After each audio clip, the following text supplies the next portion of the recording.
Well, let's just wait and see what happens. Joining me tonight, Congressman Steve Cohen of Tennessee. Congressman, great to have you with us tonight. We're bringing you on here because we want to know what the folks back home are saying. Tennessee, middle of the country, southern portion of the United States. Let's talk about the folks who have a job. Congressman, do you think the folks who have a job feel that this is fair play for those who are faced with long-term unemployment? Sort it out for us. Well, it's good for people who have a job, because if we put the unemployment insurance money out there and give people basic necessities, they're going to spend that money because they don't have any money. They're going to spend that money, and it's going to help the economy in general. And so for those people that don't have jobs, they're going to get the unemployment insurance to help put food on the table and maybe help with their housing expenses and with their children. But at the same time, it's going to put money into the economy, help improve the economy, create jobs, and help those who already have jobs. You know, when they buy groceries or they buy retail or whatever they buy, it's somebody who's got a job who's going to make a little bit more maybe, or be a little bit more secure in their job. This is good for the economy, and the Congressional Budget Office has always said that. Yet this House leadership doesn't understand that. It doesn't care. Just this week they came out and said that immigration reform would bring $900 billion reduction of the deficit. They just can't take yes for an answer. Well, what about people in your district in Tennessee?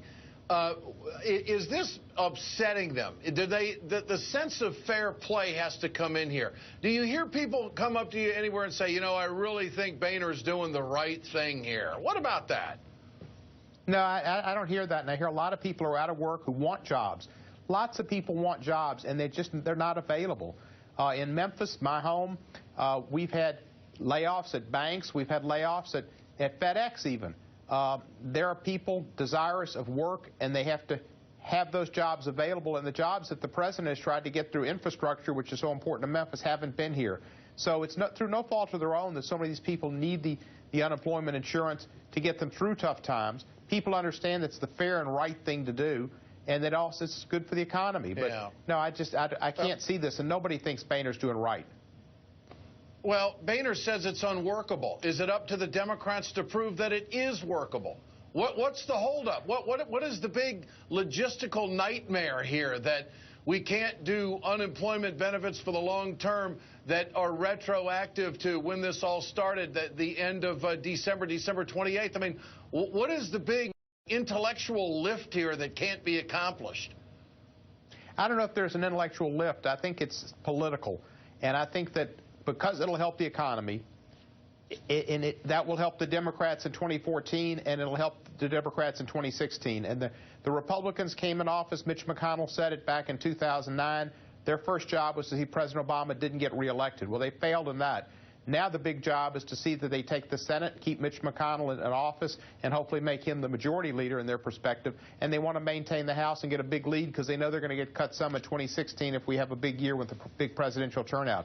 So they don't want the economy to improve. They put party and power ahead of country, and that's really unfortunate. Well, they also say that they want their agenda.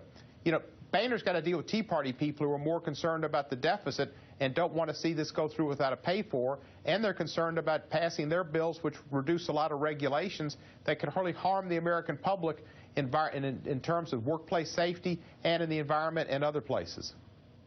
Yeah. Is this an election mover? Everybody wants to know what's going to motivate the Democrats in 2014. Is this an election mover? Well, the party obviously thinks so, because that's what we hear in caucus. That's what we hear the president talk about. We hear Hillary Clinton, who's kind of our heir apparent, speak about it. So the pollsters and the Democrats obviously think this is going to be a mover. I think we need more than that, and I think we need jobs, and we need infrastructure spending, and we need some technology movement and some intellectual property laws, and we need some things that will move the economy where we've got opportunities to, you know, maybe attract people in a different way. But the Republicans obviously think not, and they're not interested in the people who are not at the top. Congressman Steve Cohen, good to have you with us tonight. Hope life in Tennessee Always is good to be with you, Ed. Thanks so much. Thank you. You bet. Coming up, Scott Walker's push to expand charter schools in Wisconsin. More on the fight for public education with the Rapid Response panel.